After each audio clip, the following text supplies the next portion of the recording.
नमस्कार, आप देख रहे हैं सच पत्रिका न्यूज और मैं हूं बालकृष्ण शुक्ला। आप सभी का स्वागत करता हूं आज के बुलेटिन में। आज के बुलेटिन की शुरुआत करते हैं मूसलाधार बारिश और चरमराई व्यवस्था से। उसके बाद दिखाएंगे क्राइम से लेकर क्षेत्र की तमाम बड़ी खबरें। यदि आप चाहते हैं सबसे तेज सच और सटीक खबरें तो चैनल को सब्सक्राइब करना बिल्कुल न भूलें। कोटपुतली बहरोड जिले में सुबह से रुक रुक कर हो रही बूंदाबांदी शनिवार की शाम होते होते मूसलाधार बारिश में बदल गई और देखते ही देखते कोटपुतली शहर तथा आसपास के क्षेत्र पानी पानी हो गए। लगातार बरसात के कारण निचले इलाकों में जल स्तर तेजी से बढ़ा, मुख्य मार्ग बाधित हुए और शहर की कई सड़कें तालाब में तब्दील हो गई। नेशनल हाईवे की सर्विस लेन पर हालात नदी जैसे बने, वाहन रेंग रेंग कर निकलते रहे और कई स्थानों पर जाम लगा। सबसे अधिक परेशानी एसपी कार्यालय के सामने दिखी, जहां पानी भरने से एक कार बीच पानी में फंस गई। राहगीरों और वाहन चालकों को लंबे समय तक पानी के बहाव से जूझना पड़ा। इसी प्रकार नगर परिषद कार्यालय के पास स्थित एक पुराने जर्जर मकान का पिछला हिस्सा भरभरा कर ढह गया।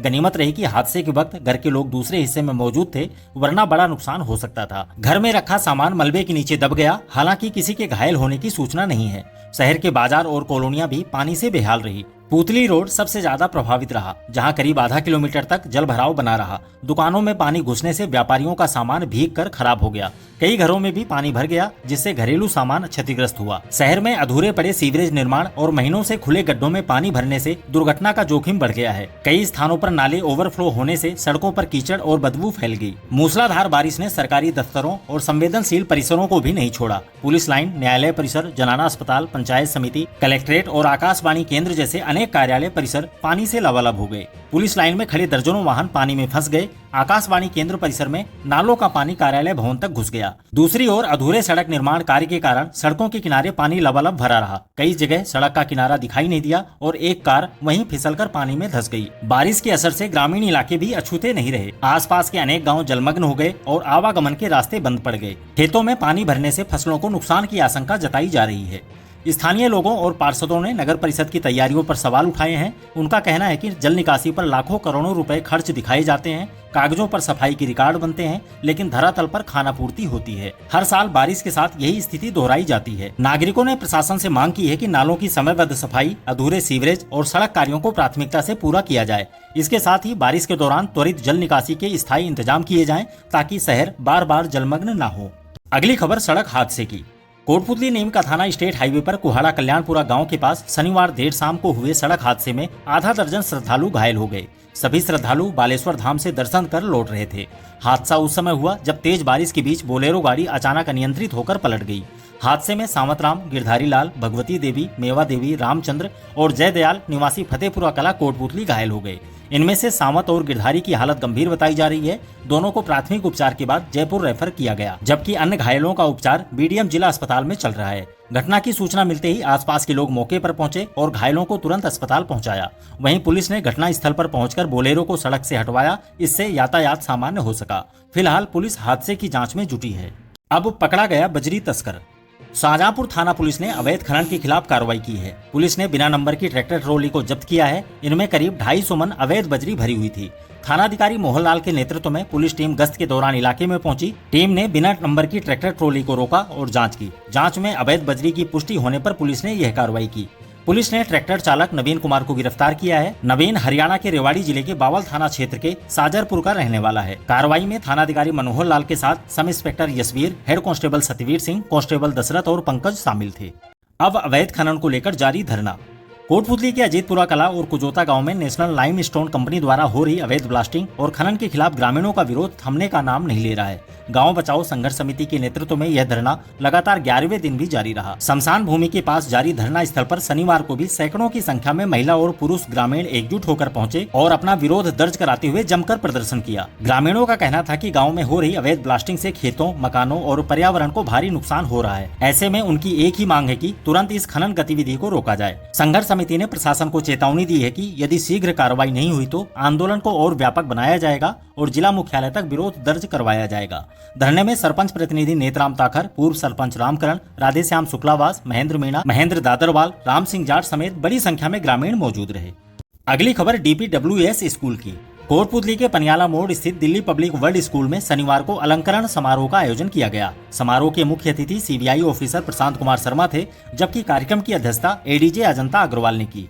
विशिष्ट अतिथि के रूप में रजनी शर्मा मौजूद रही। कार्यक्रम का शुभारंभ सरस्वती वंदना से हुआ। इस दौरान विद्यालय के 20 नवनिर्वाचित छात्र परिषद सदस्यों को पद एवं गोपनीयता की शपथ दिलाई गई और उन्हें बैज तथा ध्वज प्रदान कर अलंकृत किया गया। मुख्य अतिथि प्रशांत कुमार शर्मा ने कहा कि जीवन में सफलता पाने के लिए लक्ष्य निर्धारण सबसे महत्वपूर्ण है। सकारात्मक सोच और अनुशासित जीवन शैली से हर मंजिल को पाया जा सकता है। कार्यक्रम में विद्यालय के ब्रह्मपुत्र, नर्मदा, कावेरी और यमुना सदनों के छात्र छात्राओं ने उत्साहपूर्वक भाग लिया। इस दौरान बच्चों ने आकर्षक सांस्कृतिक कार्यक्रम भी पेश किए। छात्र परिषद में 12वीं के जतिन को बालक वर्ग में स्कूल कैप्टन, दिव्या पालीवाल को बालिका वर्ग में स्कूल कैप्टन, साहिल यादव और ओजस्वी चौधरी को उप कैप्टन, राहुल यादव को स्पोर्ट्स कैप्टन, अग्रिम बंसल को स्पोर्ट्स उप कैप्टन, सुजा शर्मा को सांस्कृतिक सचिव और मयंक वलेचा को उप सांस्कृतिक सचिव बनाया गया। इस दौरान प्रिंसिपल शिल्पा सिंह ने कहा कि छात्र परिषद का गठन विद्यार्थियों में अनुशासन, जिम्मेदारी, नेतृत्व क्षमता, कर्तव्य निष्ठा और संविधान के प्रति निष्ठा जैसे गुणों को विकसित करने के उद्देश्य से किया जाता है। शिल्पा सिंह ने अतिथियों का स्वागत करते हुए सभी चयनित सदस्यों को उज्जवल भविष्य की शुभकामनाएं दी। अंत में विद्यालय की एचएम श्रद्धा शर्मा ने सभी सहयोगियों का आभार प्रकट किया।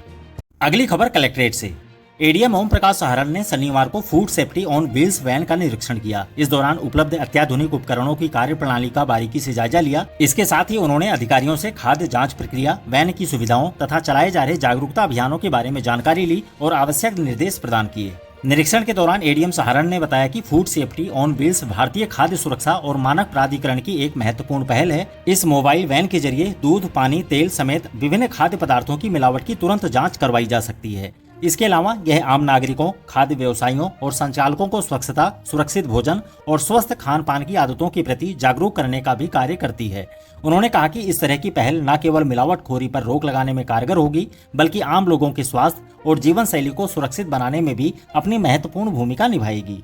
अगली खबर गर्ल्स कॉलेज से।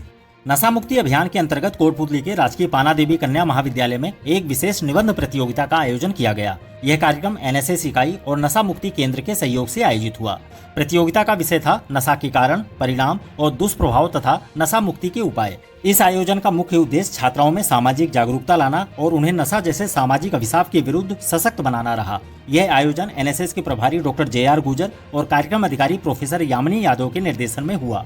निर्णायक मंडल द्वारा मूल्यांकन के बाद परिणाम घोषित किए गए, जिनमें तन्नू यादव ने प्रथम स्थान, समता गुर्जर ने दूसरा स्थान तथा अंजलि मोरोडिया और मनीषा कुमारी यादव ने संयुक्त रूप से तृतीय स्थान प्राप्त किया।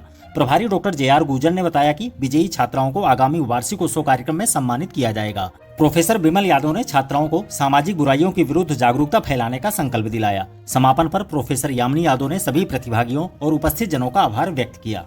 अब रमेश रावत की नियुक्ति। भारतीय जनता पार्टी ने बानसूर विधानसभा क्षेत्र में संगठनात्मक ढांचे को मजबूत बनाने की दिशा में अहम कदम उठाया है। प्रदेश अध्यक्ष मदन राठौड़ के निर्देश पर जिला अध्यक्ष महासिंह चौधरी ने बहरोड के पहाड़ी ग्राम निवासी भाजपा नेता रमेश रावत को बानसूर विधानसभा क्षेत्र का संगठन प्रभारी नियुक्त किया है।